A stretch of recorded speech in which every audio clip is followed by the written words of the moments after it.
俄远东弹药库爆炸 ，F-16勇闯俄领空，连续空袭俄军多个战略目标，近300架乌军无人机突袭，摧毁俄最大芯片工厂。乌前线再添4旅，守护康斯坦丁诺夫卡要塞。欧盟启动守护黑海计划。俄罗斯从白俄领空窥探乌情报。伊斯坦布尔举行下一轮俄乌会谈，俄提交王五版的和谈备忘录。德国提供50亿欧元对乌援助，并合作生产远程导弹。波兰扩建欧洲最大陆港物流枢纽。精彩资讯马上开始。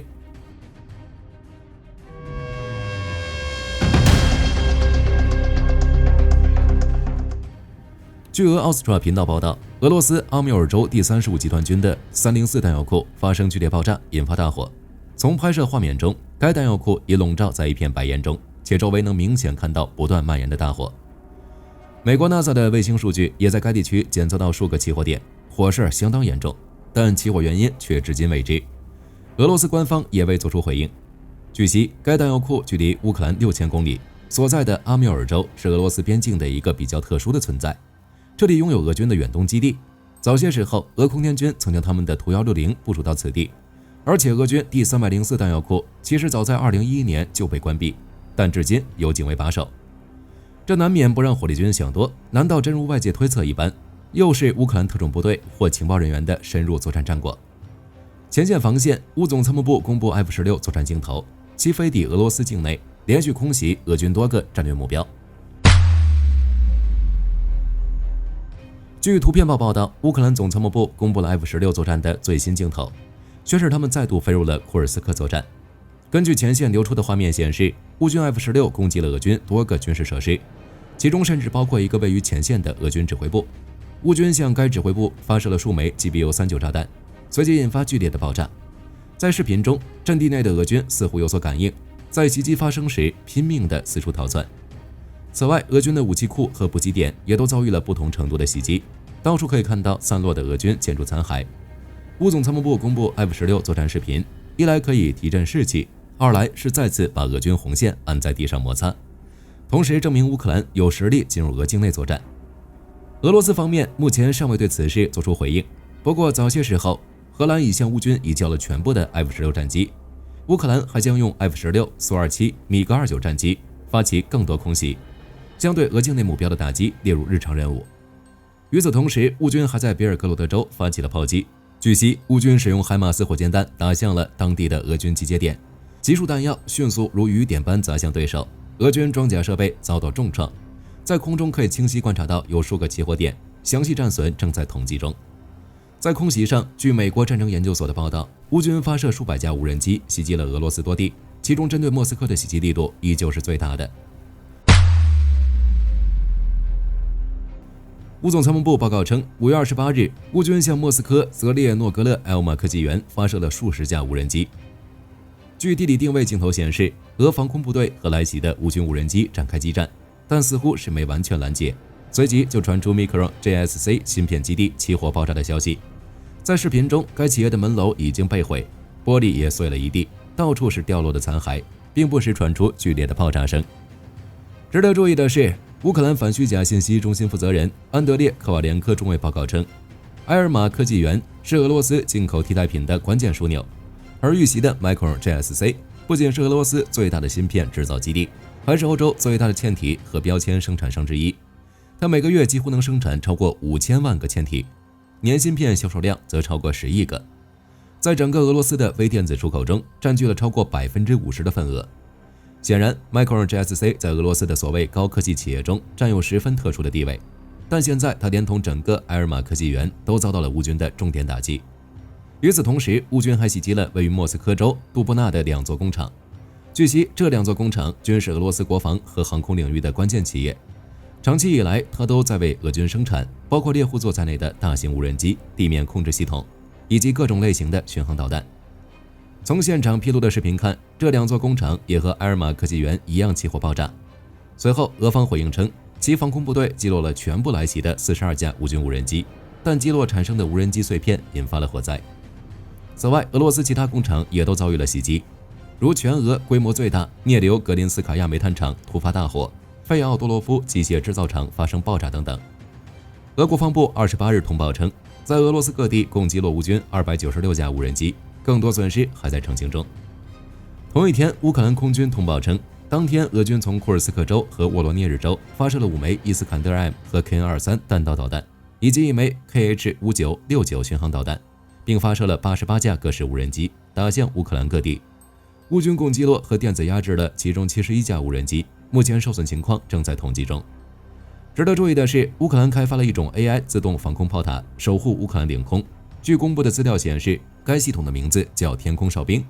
主要任务是拦截和摧毁俄军的沙赫德无人机，但也能自主地探测并击落体型小得多的目标和高速巡航导弹。目前该系统一套成本仅为15万美元，10到30套就可覆盖一座城市。乌克兰也正在准备量产。乌东战场，俄军一边集结兵力，一边加快了进攻速度，而且有迹象表明，俄军可能在未来几周内发动大规模攻势。如据芬兰监测组织黑鸟集团的军事分析师埃米尔·卡斯特赫尔米表示，俄军最近的推进速度正在加快。英国伦敦智库皇家联合服务研究所的高级研究员杰克·沃特林表示，俄军的进攻可能会像现在战场局势一样软启动，然后围绕主轴线不断扩大攻击范围，同步增加攻击次数和规模。他推测认为，俄军夏季攻势的方向将再次集中在康斯坦丁诺夫卡和红军村这2个关键地区。苏梅方向，泽连斯基表示，俄罗斯已在该地区集结了5万军队。他在记者会上表示，基辅也采取措施，防止莫斯科在该地区发动大规模攻势。5月28日时，俄军袭击了苏梅市北部靠近边境的多个村庄，其中包括尤纳基夫卡、洛克尼亚和巴西夫卡，以及茹拉夫卡、奥列克西夫卡等地。目前战斗仍在进行中。与此同时，在顿涅茨克方向，俄军也试图发起对红军村和康斯坦丁诺夫卡的狂攻，前线的战事再度升级。在恰索菲尔方向，乌军第31旅经过战斗，再次击退了俄军第98空降师的进攻。这座山地之城距离巴赫穆特只有10几公里。自从后者在2023年沦陷后，俄军一直在向恰索菲尔推进。俄军在损失大量士兵后，到现在也只占领了恰索菲尔的一半。不过，鉴于恰索菲尔、托列斯克、红军村一线俄军攻势的猛烈，为确保康斯坦丁诺夫卡交通枢纽无恙，乌军东部战区再次向该地区增派了4个旅来加强防御，拓宽防线厚度。其中，克莱班比克防线目前驻扎着乌军第12亚速旅、第5重型机步旅、第36海步旅、第155机步旅、第38海步旅、第14无人机团以及第35国民警卫团。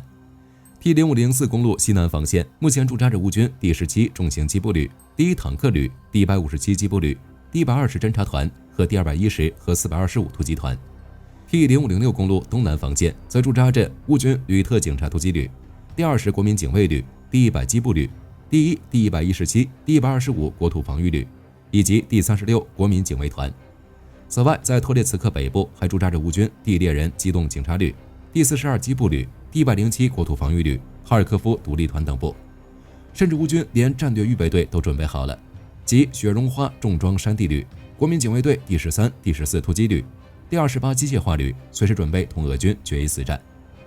红军村方向，乌军这2天在穆拉夫卡、诺沃米克拉伊夫卡以及米尔内和叶利扎维塔方向击退了俄军的机械化攻势，共打击了约30辆俄军摩托车。大诺沃希尔卡方向，战争研究所报道称，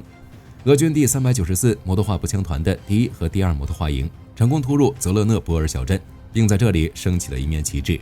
如今，俄军全面进攻已经超过40个月，在乌军持续不断的反击中，俄军伤亡惨重。根据乌军的推算，预计到今年年底，俄罗斯的伤亡人数将超过100万人。而在27日，美国的乌克兰特使凯洛格在接受采访时表示，俄乌战争的总伤亡人数已达120万人，称这一数字超过了美国在2战中的伤亡人数。俄乌战争已是2战以来的最大战争，俄乌资源都不是无限的，迟早要分出胜负。不过有着欧洲的支持，乌克兰的赢面正逐渐加大。如在最新的对乌支持中，欧盟启动了一项守护黑海的重大计划。据政客网报道，受俄罗斯入侵乌克兰影响，黑海地区出现了局势动荡，大规模使用的水雷、地雷和军事行动阻碍了货物流通，加上东欧国家始终担心俄罗斯会进一步入侵，于是为保障黑海和欧洲安全，欧盟公布了一项新的黑海战略，以求更好地运输武器、能源、粮食等物资。据悉，新战略将覆盖乌克兰、摩尔多瓦、格鲁吉亚、土耳其、亚美尼亚和阿塞拜疆6国。具体做法，欧盟将投资升级罗马尼亚和保加利亚这2个黑海沿岸的欧盟国家，助其升级港口、铁路和机场等区域基础设施，以处理重型军事装备。欧洲高级外交代表卡拉斯表示，这将有助于确保欧洲部队能够在需要的时候到达需要的地方。同时，欧盟还计划建立一个黑海海上安全中心，作为欧洲在该地区的预警系统。卡拉斯表示，该中心将提高态势感知能力，并帮助欧盟保护其关键基础设施。目前，该中心的具体位置、运营模式和成本仍有待确定。此外，欧盟还将加强对港口和其他关键设施的外国所有权的监控。欧盟扩大事务委员马塔克斯表示，在贸易方面，欧盟将与区域伙伴共同开发新的能源走廊、交通连接和数字基础设施。欧盟还将投资沿海社区和海洋经济的应对准备工作，以应对战争造成的环境破坏和气候变化风险。另一个值得关注的消息是，俄罗斯被曝从白俄领空窥探乌克兰的情报。据开源情报报道，俄军一架配备雷达探测系统的伊尔-20侦察机正在白俄与乌克兰的边境执行任务，企图探测乌克兰西部的防空力量。如在5月27日的飞行期间，在公共飞行跟踪系统上可以看到这架战机的雷达轨迹，说不定俄军近期打击的坐标信息就有部分是从这里获得的。前段时间，泽连斯基还对外警告称，俄军正试图从白俄进攻乌克兰，复制2022年的行动。尽管白俄方面予以否认，声称不会介入到俄乌战争，但目前来看，俄乌与白俄这3方早已成为战争前沿。另一方面，据美国战争研究所报道，5月28日，白俄罗斯国防部长维克托·赫列宁中将宣布，白俄罗斯官员决定缩小今年9月开展的 ZPAD 2025联合军事演习的范围，并将主要演习从白俄罗斯西部边境转移到白俄罗斯中部。赫列宁声称，做出该决定是为了表明白俄罗斯准备缓和局势，但若没有俄罗斯点头，白俄能单独做决定。而且这会不会是俄罗斯和白俄做出的假象，以摆出愿意合作的架势，来分散人们对俄军在乌克兰战争之外有限军力虚弱的注意力？要知道，此前白俄官员曾声称，至少有13000名人员将参加 ZPAD 2025演习，其中包括俄第1近卫坦克集团军、第20联合武装集团军和第6集团军，以及大约4000名空降士兵。但目前这些部队大都在乌克兰战争作战，可能这才是俄罗斯和白俄罗斯缩小联合演习规模的原因。和谈方面，莫斯科提议于6月2日在伊斯坦布尔举行下一轮俄乌会谈。俄外交部长拉夫罗夫5月28日发表声明称，俄罗斯已邀请乌克兰于6月2日在伊斯坦布尔举行第2轮会谈。据他介绍，俄方已制定与乌克兰和平条约的备忘录，将由俄罗斯总统助理梅金斯基提交。但大家知道这份备忘录的条件有多么苛刻吗？报道称，普京结束乌克兰战争的条件包括：一、俄罗斯要求北约国家书面承诺停止东扩，并不接纳乌克兰、格鲁吉亚、摩尔多瓦和其他前苏联加盟国加入北约；二、要求乌克兰保持中立地位，且不能拥核；三、解除对俄罗斯的制裁，解决俄罗斯被冻结资产问题；四、保护讲俄语的乌克兰人；五、乌克兰完全退出乌东4州。俄罗斯提出的条件无异于剥夺乌克兰的主权，摧毁乌克兰的国家地位。但这还没完，俄罗斯还威胁表示，无论北约的制裁和经济压力如何，俄罗斯都还能坚持战斗多年。如果不能按照俄罗斯的条件达成协议，俄罗斯将试图向乌克兰人和欧洲人表明，明天的和平将更加痛苦。显然，俄罗斯坚信特朗普会帮助自己赢得战争胜利，坚信乌克兰和欧洲别无选择。那么美国是什么反应呢？据俄外交部称，拉夫罗夫与美国国务卿马尔科·卢比奥进行了电话交谈，期间他向卢比奥通报了莫斯科为即将在伊斯坦布尔与乌克兰举行谈判的具体情况。同时，卢比奥也反过来强调了美国总统特朗普结束乌克兰战争的想法。特朗普本人则在5月28日的白宫记者提问时表示，我需要1到2周的时间来确定普京是否真的想结束乌克兰战争，届时答案会有所不同。目前，乌克兰官员尚未对拟议的会议发表公开言论。不过，据路透社报道，泽连斯基在访问德国与德国总理梅尔兹会晤后，双方于5月28日在柏林举行的联合新闻发布会上，指责俄罗斯阻碍实现停火的外交努力。之后，德国国防部宣布同意向乌克兰提供约50亿欧元的军事支持。其中包括两国将开始联合生产远程武器，以及向乌克兰提供新的防空系统、武器弹药和后勤支持合同等，来增强乌克兰的作战能力。目前首批援助物资将包括3套 IRST 系统、3架天空游侠系统、10门榴弹炮、20辆装甲车等，还有部分新援助处于保密状态。此外，泽连斯基还透露称，一些国家表示支持乌克兰参加今年6月在荷兰海牙举行的北约峰会，称如果乌克兰不参加峰会，那将是普京的胜利。与此同时，波兰总理图斯克在斯瓦夫库夫宣布，波兰将在该地区扩建欧洲最大的陆港物流枢纽，并公开表态，该项目的优先事项之一是参与乌克兰的重建。据波兰基础设施部长克里姆查克介绍，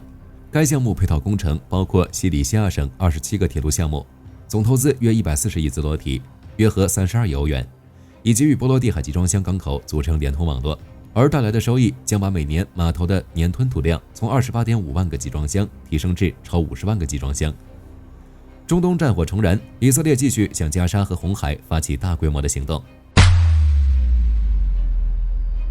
据耶路撒冷邮报报道，5月28日，以色列对胡塞武装控制下的也门萨那机场发起了数轮空袭，紧接着现场传出来连续不断的爆炸声，并伴有大火。现场画面显示，胡塞武装的多架飞机都在袭击中被毁，这其中就包括了一架 A320， 而这也是胡塞武装控制的最后一架客机。与此同时，在加沙地带，以色列总理内塔尼亚胡5月28日宣布，哈马斯在加沙的头目穆罕默德·辛瓦尔被击毙，而且在以色列控制救援物资分发后，哄抢情况得到了有效控制。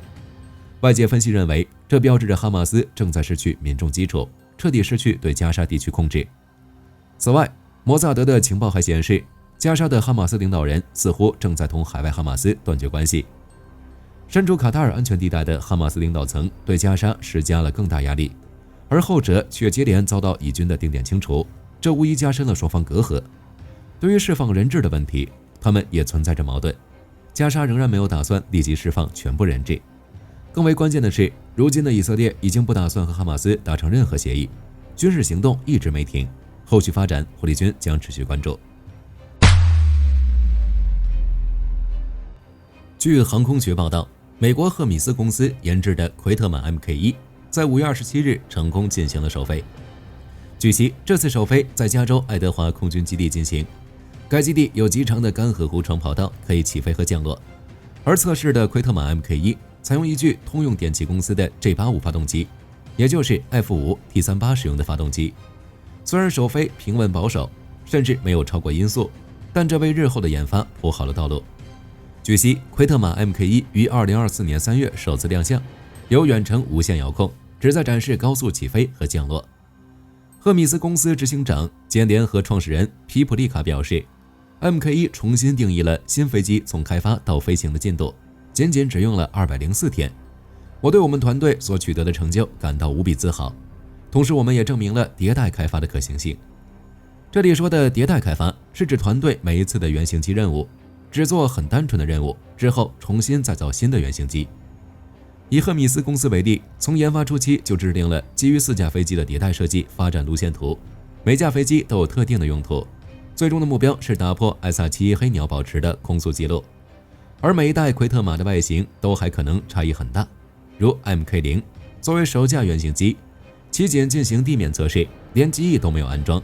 仅示范远端指挥和控制滑行。目前所看到的 MK1 则是第一架可飞行的原型机器，也就是这次的主角。任务是遥控起飞和降落，其采用机翼进气，有一点像做工粗糙版的 F16。但到了 MK2 就不一样了。根据公司透露的消息， MK2 采用机手进气，并且有进气锥，外形类似于1960年代的 D-21无人机。目前 MK2 正在赫米斯公司位于亚特兰大的总部生产，预计将于2025年底试飞。其发动机会换成普惠的 F100 加力涡轮扇发动机，预计 MK2 的速度将被推送到 2.5 马赫。之后的 MK3 实验，它采用一种名为 Chimera 的涡轮联合循环发动机，它将展示从涡轮喷射引擎 GEG85 到冲压喷射发动机的转换。在这一阶段，他们将试图打破 SR-71 的飞行记录。